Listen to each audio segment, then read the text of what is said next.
Hello again, YouTube. If you've got a little Ford Transit Connect short wheelbase and you'd like to build a rack like this for it for under 20 quid, stick around and I'll show you how. Now, when I got this van, it was such a neat and tidy little van. I said to myself, I don't ever want it to just end up looking like any old builder's van. And that was all well and good in principle until after a couple of months on the tools, I opened the back one day to this. So it was clear I needed to get some organisation going. But equally, I didn't want to overcook it. I see some racking builds online that are frankly, well, a bit ludicrous, if I'm honest. Some of these racking builds must cost as much as I actually paid for this whole van, and I just didn't want to do that. I wanted something that would be quite cheap, quite functional, and just accommodate what I need to do. Now, on a day-to-day basis, I'm a handyman, so I don't carry a lot of specialised tools with me wherever I go. I've got 3 of these Bauer crate things, and they kind of carry the bulk of what stays in the van.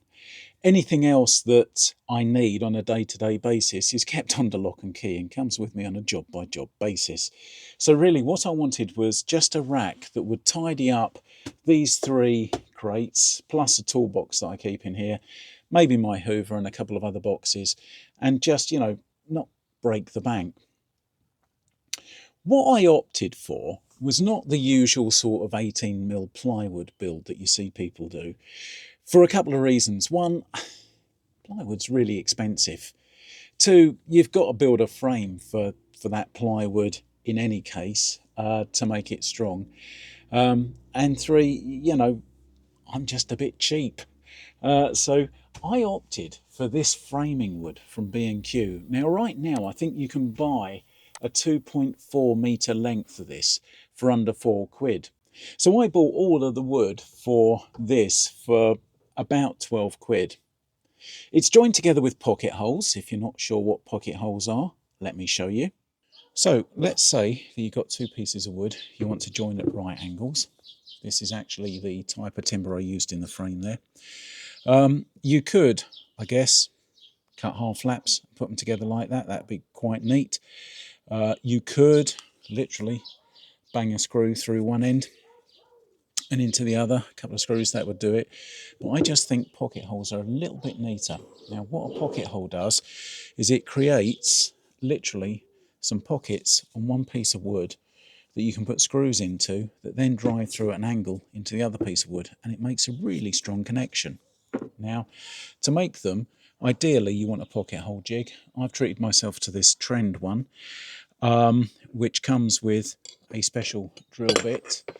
The drill bit has a depth collar on it, and that's really important because you're going to need to drill through to a certain depth, not all the way through the piece of wood. You just want to create the pocket with just a little bit of meat left for the screw to purchase into. So you're going to need that. That's all part of it. And generally speaking, pocket hole screws have a square head fixing on them, so they are, I think that's Robertson or something like that. So this jig came with all of these things. This was about 50 quid, but if you look on Amazon you'll find half decent versions of this for probably half of that price. Now, to make your pocket holes, what you need to do, put your piece of wood in there, just adjust your jig up so that you can clamp it firmly. And this particular wood is probably about as thick as you could clamp in this. There you go. So that's my first piece of wood. What I'm going to do then is take my drill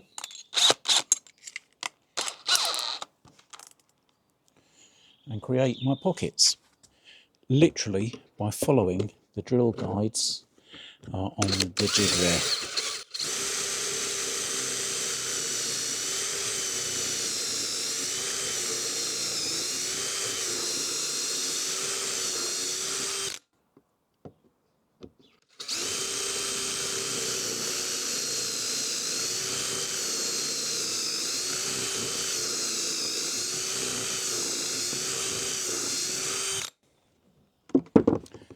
So if I unclamp this, those are my pockets, and I'll just get a couple of fixings to show you how they work. And you can get various lengths of fixing dependent on what it is you're fixing to what.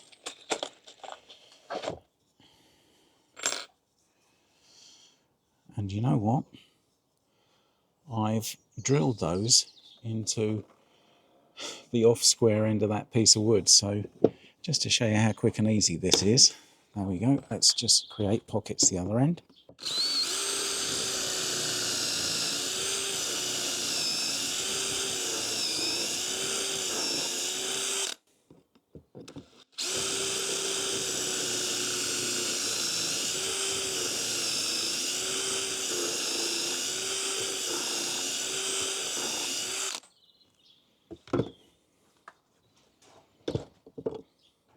Okay, so there's my pockets.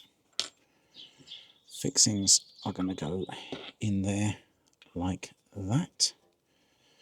Let's just get this out of the way. Now,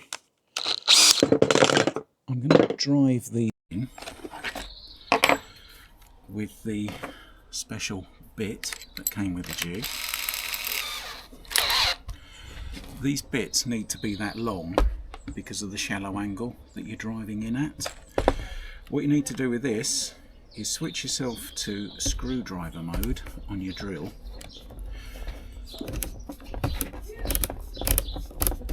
and really crank that torque down. So let's say I'm joining onto this piece of wood. What I'm going to do is I'm going to make sure that those two are firmly held together, because when I start driving these screws in, they're going to want to push the pieces of wood apart.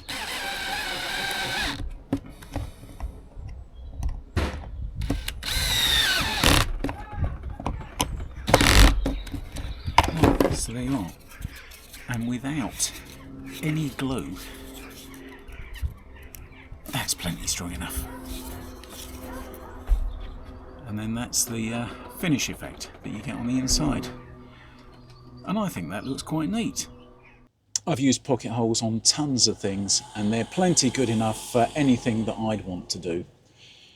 Plus the fact, bear in mind I am a handyman, so it's a bloody miracle that this whole thing isn't held together with drywall screws and duct tape. Now, there were just a couple of criteria that I set myself when I built this. One, it's got to be cheap. Two, it's got to be strong. Three, it's got to accommodate these little crates without them flying off. And four, I've got to be able to attach it to the van without drilling additional holes in the van. And there's a couple of reasons for that. You know, I often see people building racking in vans, and they'll willy-nilly drill holes in the side of the van or in the floor and what have you. I just don't think it's a good idea. I think it's a bit unnecessary. One of the reasons it's unnecessary is that Ford has provided a multitude of holes in the van already that you can utilise as fixing points. Some of those are threaded and some of those aren't. And for the ones that aren't threaded, well, just stick a nutsert in. So the way that I've designed these is that they are just wide enough for these crates, and these crates have a little lug on the bottom, and as you can see, that slots nicely in. So when you're flying around corners, they go nowhere, trust me. Obviously, stack your crates in weight order, heaviest at the bottom, lightest at the top. That's what I've done here. So we've got kind of general fixings and screws and stuff down the bottom there, resting on the floor. We've got painting stuff, including a couple of pots of paint in the middle there, and we've got general hand tools at the top.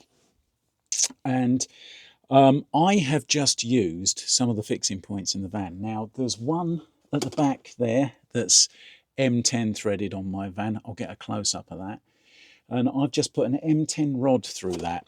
I've actually drilled a couple of holes in a 4x2 and extended that out to the front, just so that there is a fixing point, you know, that's fixed rigidly into 2 points on the van that I then screwed onto the shelf. I've also found another fixing point at the front that needed a nutsert put into it. and I put an M8 nutser into that, and then just built up this fancy little arrangement of brackets and nuts to brace this framework against the van. So it's basically fixed to itself and fixed rigidly to 2 points on the side of the van. And if you doubt that this is strong enough, trust me, it's going nowhere. I did also want to add a shelf at the front here. Let me show you that. Now, for this little shelf, this is just to accommodate my extension lead and just a couple of other bits and pieces that come around with me on a day-to-day basis. The only fixing points really I'd got to build a couple of supports for this shelf were one on the rack itself and two on the bulkhead. Now, again, even though it's just a bulkhead and it's not in a particularly corrosion-prone location, I still didn't want to drill holes in it. So my solution, which I guess is driven in part by my trade as a handyman, was this stuff. Yeah, sticks like shit. Really does stick like shit. And basically what I've done is I've just glued a support to the bulkhead there using that stuff. It's going nowhere, trust me. It is probably about 3 or 4 millimeters too high because I was doing this largely by eye. It was peeing down with rain outside. And again, I go back to I wanted it to be functional, not pretty. So anyway, I got that glued in, and once it was in, it was in. It wasn't going anywhere. It has put a slight run on this shelf back towards this other rack that I built here. And I like to think that that's a haphazard piece of good design, because it means things tend to move backwards towards this rather than forwards towards the bulkhead. I must admit, though, it was doing my head in seeing that shelf with such an angle on it. So I have just added this rather fetching finishing strip of 18mm ply at the front here to somewhat hide that haphazard piece of design. Now, having said that largely these crates hold themselves intact, they do.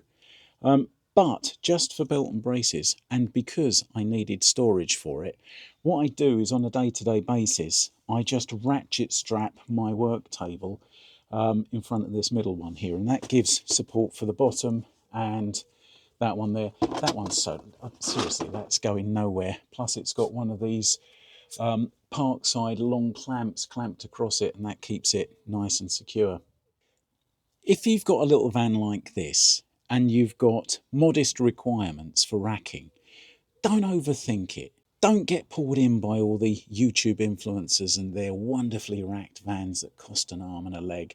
At the end of the day, what have I got? I've got 3 crates here. These were bought in a Black Friday deal at B&Q.